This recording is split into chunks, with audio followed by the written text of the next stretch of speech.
តកំបាំងដែលធ្វើឲ្យព្រះបាទអង្គឌួងខ្លាំងនៅចន្លោះសតវត្សទី19ឆ្នាំ1841ទៅ1860នៅចុងសតវត្សទី14កម្ពុជាកំពុងរស់នៅក្នុងស្ថានភាពចម្រូងចម្រាសប្រទេសសៀមនិងវៀតណាមប្រកួតប្រជែងគ្នាដើម្បីគ្រប់គ្រងលើដីខ្មែរយើងក្នុងពេលនោះឯងព្រះបាទអង្គឌួងបានឡើងគ្រងរាជ្យនៅឆ្នាំ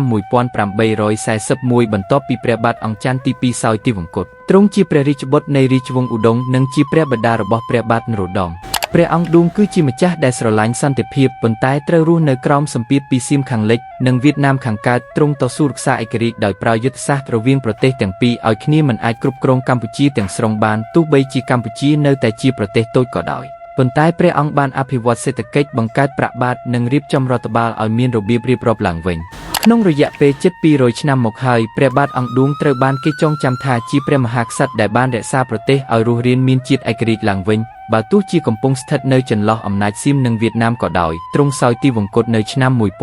1860ហើយព្រះបាទនរោត្តមបានឡើងស្នងរាជបន្ទាប់ព្រះអង្គឌួងគឺជាព្រះមហាក្សត្រដ៏ក្លាហានដែលបានបន្តដំណាក់កាលឲ្យកម្ពុជាមានផ្លូវទៅរកសន្តិភាពនិងឯករាជ្យវិញជាលើកដំបូងសូមបងប្អូនជួយ follow page ព័ត៌មានបន្តហើយកុំភ្លេចមានគ្រឿងអលង្ការបងញឿន Line Shopping ទីតាំងបូរីពិភពថ្មីឈូកវ៉ាមួយផ្ទះ118ផ្លូវថ្មីទំហំ10ម៉ែត្រឬទំនាក់ទំនងលេខទូរស័ព្ទ015 3515353